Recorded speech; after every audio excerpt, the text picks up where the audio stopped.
सुनने वालों, ये कोई आम कहानी नहीं। ये एक सरजमीन की चीख है, एक कौम की आह है। ये फ़लस्तीन है, ये गाज़ा है। वो ज़मीन जो कभी अमन का गहवारा थी, जहाँ जैतून के दरख्त लहराते थे, जहाँ बच्चों की हंसी गलियों में गूंजती थी और जहाँ मसाजिद से आज़ान की आवाज़ दिलो जान को छूती थी। आज वो ज़मीन खून में डूबी है। आज वहाँ बच्चों के ख्वाब बम्बों की गन गरज में दब रहे हैं। ये फ़लस्तीन की दास्तान है, एक ऐसी दास्तान जो हर दिल को रुलाएगी, हर ज़मीर को झंझोड़ेगी। आज की खोई हुई बहार।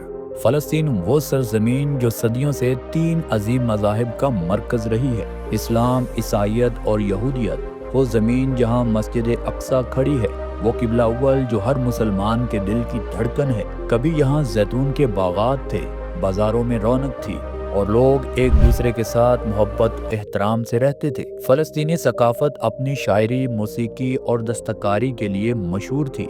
यहाँ के लोग ज़मीन से जुड़े थे, अपने घरों, अपनी फैमिलियों और अपनी रवायात से भी जुड़े थे। फ़लस्तीन वो सरजमीन जहाँ अंबिया ने कदम रखे, जहाँ तारीख के औराक में अजमत की दास्तानें रकम हुई। आज वही ज़मीन आंसुओं, आहों और मजलूमियत की अलामत बन चुकी है। मस्जिद अक्सा इस्लाम का तीसरा मुक़द्दस तरीन मकाम है। ये वही जगह है जहाँ से हज़रत मोहम्मद सल्लल्लाहु अलैहि वसल्लम मेराज पर तशरीफ़ ले गए थे। ये मस्जिद मुसलमानों के लिए रूहानी मरकज़ है, जहाँ अंबिया ने नमाजें अदा की और अल्लाह की इबादत की। 637 ईस्वी में हज़रत उमर बिन खत्ताब ने यरूशलेम को फतह किया। उन्होंने शहर में दाखिल होकर तमाम मज़ाहिब के लोगों को मजहबी आज़ादी दी। उनका मुआहदा अहद उमर मजहबी रवादारी की मिसाल है, जिसमें ईसाइयों और यहूदियों को उनकी इबादत गाहों में आज़ादी दी गई। ये फतह मुसलमानों की इखलाकी बरतरी और इंसाफ की अलामत है, जिसे आज भी दुनिया मिसाल देती है।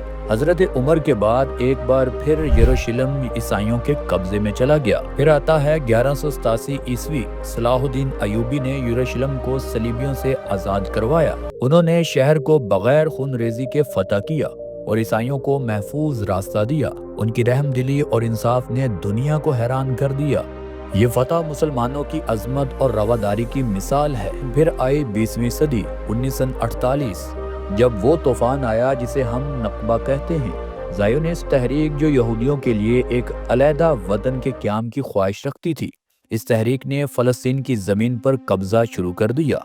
लाखों फ़लस्तीनियों को उनके घरों से बेदखल कर दिया गया। इनके गांव तबाह कर दिए गए। 7,50,000 से ज़ायद लोग अपने इलाकों से निकलवा दिए गए। इन लोगों को अपनी ज़मीनों, अपने घरों से महरूम कर दिया गया। ये कोई आम हादसा नहीं था, बल्कि एक मसूबा बन जबर था। इसराइल के क़याम के साथ ही फ़लस्तीनियों की ज़िंदगी एक जहन्नुम बन गई और ऐसा दर्द बना जो ख़त्म होने का नाम भी नहीं ले रहा। आज गज़ा को देखें, एक खुला ज़िंदान बना हुआ है। 2007 से इसराइल ने गज़ा पर मुकम्मल नाकाबंदी रखी हुई है। 20 लाख लोग एक छोटे से इलाके में कैद हैं। पानी नहीं, बिजली नहीं, दवाएं नहीं, खुराक नहीं।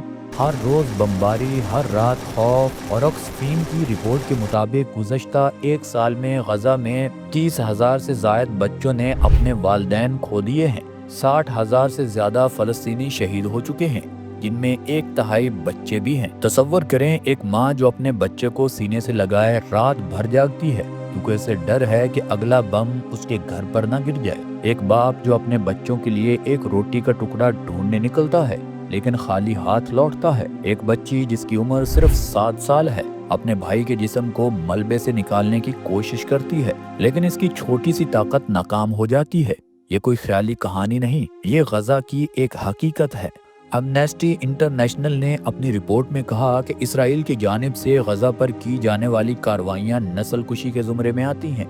पानी, बिजली और ईंधन की सप्लाई मुकम्मल तौर पर बंद कर दी गई है। अस्पताल तबाह कर दिए गए हैं। स्कूल मलबे का ढेर बन चुके हैं। डॉक्टर माया खमाश जो गज़ा में एक NGO से वाबस्ता हैं, कहती हैं ख़वातीन पर दोहरा बोझ है। वो अपने घरों की सरबराह बन गई हैं, लेकिन उनके पास अपने बच्चों को खिलाने के लिए कुछ नहीं है। यहाँ मुसलमानों को दिल के जख्म दिए जा रहे हैं। गज़ा के बच्चों के दिल जख्मों से छल्ली हैं। यूनिसेफ के मुताबिक गज़ा के हर बच्चे ने अपनी जिंदगी में कम अज कम एक बार जंग जरूर देख ली है। वो ख्वाबों में बम्बों की आवाजें सुनते हैं। वो अपने दोस्तों, अपने घरों, अपनी मासूमियत को खो चुके हैं। एक 9 साला बच्चा जिसका नाम अहमद है, अपने घर के मलबे के सामने खड़ा रोता है। وہ کہتا ہے میں اپنی کتابیں ڈھونڈ رہا تھا، میں پڑھنا چاہتا ہوں، لیکن اس کی کتابیں اب راکھ بن چکی ہیں، جس میں ان بچوں کا کوئی قصور بھی نہیں ہے۔ خواتین جو گھر کا سہارا ہیں وہ بھی ٹوٹ رہی ہیں۔ ایک خاتون ام وسیم اپنی بیٹی کو کھو چکی ہے۔ وہ کہتی ہے میں نے اسے اپنے ہاتھوں سے دفن کیا، اب میں راتوں کو اس کی آواز سنتی ہوں۔ یہ صرف ایک ماں کی کہانی نہیں، یہ ہزاروں ماؤں کی چیخ ہے۔ آج کے جدید دور میں بھی ظلم کی داستان لکھی جا رہی ہے۔ اسرائیل کو جبر کرنے سے کوئی روک نہیں پا رہا۔ اسرائیلی فوج کی کارروائیاں صرف فوجی کارروائیاں نہیں، یہ ایک منظم ظلم ہے۔ اقوام متحدہ کی رپورٹس بتاتی ہیں کہ اسرائیل نے غزہ میں شہری ڈھانچے کو جان بوجھ کر تباہ کر دیا ہے۔ ہسپتال، سکول، حتیٰ کہ اقوام متحدہ کے پناہ گزین کیمپ بھی نشانہ بنے ہیں۔ فلسطینیوں کو ان کے گھروں سے بے دخل کیا جا رہا ہے، ان کی زمینوں پر غیر قانونی بستیاں بسائی جا رہی ہیں۔ یہ ظلم صرف غزہ تک محدود نہیں، مغربی کنارے میں بھی فلسطینیوں پر حملے ہو رہے ہیں۔ آکسفیم کے مطابق گزشتہ سال مغربی کنارے میں 6080 سے زائد فلسطینیوں کو شہید کر دیا گیا ہے۔ یہ سب کچھ ایک ایسی پالیسی کا حصہ ہے جو فلسطینیوں کو ان کی زمین سے محروم کرنا چاہتی ہیں۔ اب یہاں مسلم امہ اور عالمی برادری کا کردار بھی دیکھ لیجئے۔ اے مسلمانوں، یہ وقت خاموش رہنے کا نہیں۔ فلسطین ہمارا قبلہ اول ہے، ہمارے ایمان کا حصہ ہے۔ ہماری امہ کو متحد ہونا ہوگا، ہمیں اپنی آواز بلند کرنی ہوگی، اپنے وسائل استعمال کرنے ہوں گے۔ انسانی حقوق کی تنظیمیں جیسے ایمنسٹی اور آکسفیم بار بار کہہ رہی ہیں کہ عالمی برادری کو اسرائیل پر دباؤ ڈالنا ہوگا کہ وہ اس نسل کشی کو روکے۔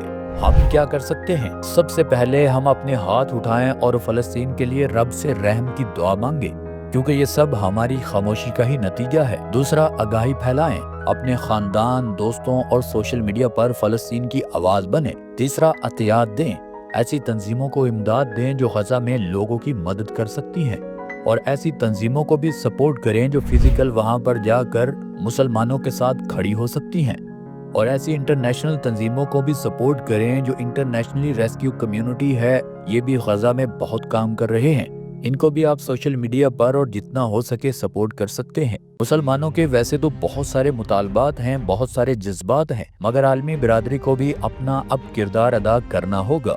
اسرائیل کو اسلحہ فراہم کرنے والے ممالک جیسے کہ امریکہ اور جرمنی کو یہ سلسلہ بند کرنا ہوگا۔ اقوام متحدہ کو اپنی قراردادوں پر عمل کرنا ہوگا۔ ہر انسان، ہر قوم کو فلسطین کے لیے کھڑا ہونا ہوگا۔ دوستو، فلسطین مر نہیں رہا، فلسطین لڑ رہا ہے۔ وہاں کے بچے، عورتیں، مرد نہتے مقابلہ کرنے میں تلے ہیں۔ بچہ جو ملبے سے اٹھتا ہے، ہر ماں جو اپنے بچے کو سینے سے لگاتی ہے، ہر باپ جو اپنے خاندان کے لیے جدوجہد کرتا ہے، وہ سب فلسطین کی روح ہیں۔ وہ ہار نہیں مان رہے۔ اگر وہ اتنی مصیبت میں ہار نہیں مان رہے تو ہم کیوں ہار مان جائیں؟ اے انسانیت کے پاسبانوں، اٹھو، فلسطین کی آواز بنو، اپنے دل کی گہرائیوں سے پوچھو، اپنے ہاتھوں سے مدد کرو اور اپنی آواز سے انصاف مانگو۔ فلسطین ہم سب کا امتحان ہے۔ آج اگر ہم خاموش رہے تو کل تاریخ ہمیں معاف نہیں کرے گی۔ غزہ کی ماؤں کے آنسو، بچوں کی چیخیں اور بوڑھوں کی آہیں ہم سے سوال کر رہی ہیں کہ آخر تم کہاں ہو؟ آؤ متحد ہو جاؤ، دعا کرو، آواز اٹھاؤ اور فلسطین کے لیے لڑو، کیونکہ فلسطین صرف ایک زمین نہیں، یہ ہمارے ایمان کا حصہ ہے، ہمارے ضمیر کی آواز ہے، اور آخر میں ہماری ایک ہی دعا ہے کہ اے رب العالمین ہمیں انصاف کے لیے لڑنے کی ہمت دے۔ نیچے آمین ضرور لکھیے گا۔